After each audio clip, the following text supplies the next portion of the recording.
The latest patch for Pokemon Scarlet and Violet, version 2.0.2 released. It's supposed to fix an issue where trainers wouldn't register as being defeated if you had already beaten 300 trainers in the game, preventing progress on some story elements. It's supposed to also fix an issue where special Pokemon from Pokemon Go couldn't be deposited into the game from Pokemon Home, even if they previously had been in the game. And finally, it's supposed to fix an issue where the game would crash in the final battle if you already had Koraidon or Miraidon registered in your Pokedex and move down your party list to select Koraidon or Miraidon when you had over 3 Pokemon in your party. That last one, by the way, is one specific glitch. Unless you have to go online because your life depends on it, it is highly recommended that you do not update your games. Wait until they release another patch down the line, when or if they do. But then again, what difference does it make, because the games are already broken beyond repair anyway. So with all of that said, do you guys think this patch, despite not being the mother of all patches required to finally fix these fucking games after almost a year, offer any kind of stability for these games? I do apologize, I do love my rhetorical questions a bit too much sometimes. What did they fuck up this time? Is it just me, or has the auto battling in Scarlet and Violet started behaving worse? I swear I've had so many moments where my Pokemon would stop moving entirely while auto battling and force me to switch them out.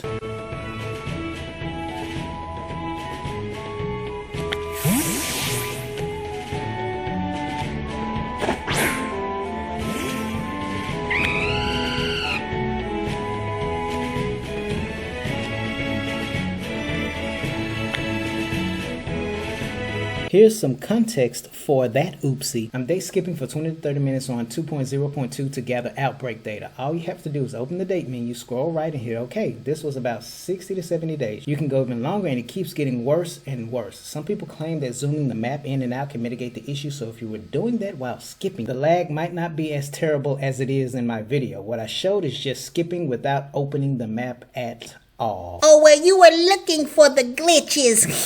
It just goes to show you that it doesn't matter if one is looking for glitches or not, because with haphazard shit like Scarlet, Violet, Brilliant Diamond, and Shining Pearl, encountering glitches and poor performance is an inevitability. Ain't that ironic? This latest update is supposed to fix the major bugs that came with the previous update. I know, to be fair, it's not just Pokemon. There are so many substandard norms in the gaming industry, and this is just one of them. We're long gone from the days where developers would complete their games and fix any major bugs before releasing them. Nowadays, it's perfectly okay because the same impressionable and substandard consumers eat this slop up like it has no issues whatsoever to not only create poorly performing and incomplete crap, but it's also okay for them to release patches that are supposed to fix those problems, but instead adds to them. Even this is a thing. If you scroll the Pokédex, or more importantly the PC, too fast, it won't load the Pokemon's icons properly.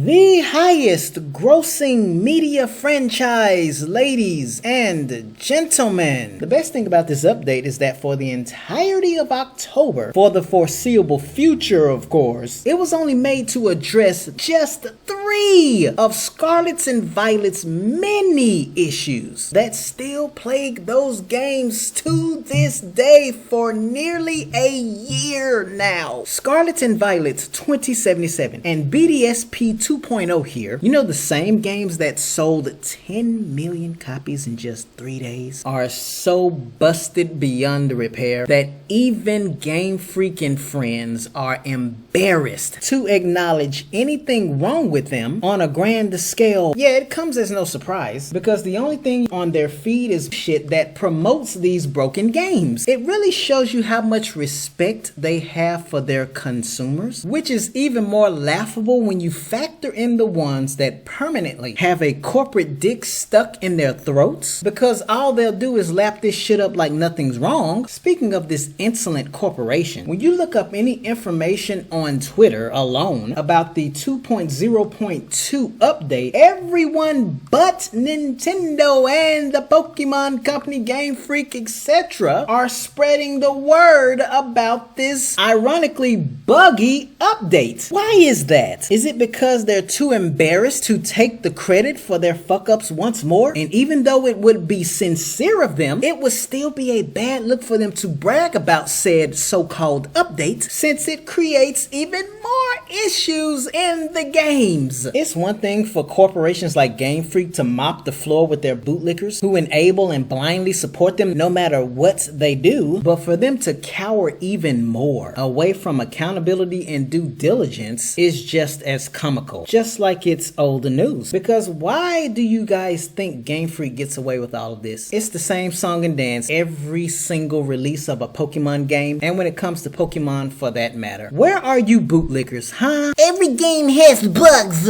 I enjoyed it anyway. You guys are hateful, toxic, and negative. I don't know what everybody's complaining about. I didn't experience as many bugs as they did, so that must immediately debunk everything blatantly obvious and horrible with these games, because I'm either playing pretend, trolling, stupid, acting like my experience is somehow above how broken these games are regardless, or all of the above. Here's another hilarious parallel, except in reverse. Now, naturally, Scarlet and Violet, just like Brilliant Diamond and Shining Pearl, released with issues. However, Brilliant Diamond and Shining Pearl's issues were way more abundant during their release until Game Freak eventually fixed, for the most part anyway, the games with various patches towards the end of those games' very minute life cycle. Scarlet and Violet issues became more abundant towards the end. I think it goes without saying that despite anything anyone wants to say about all of this, the success of anything in this industry is deeply rooted in its support, and it's a majority vote at that. If you have a faithful few fighting for better, then the support, the success is going to be ill-gotten. Just look where you all are with Scarlet and Violet now. Suddenly everybody's upset. Suddenly everybody's fed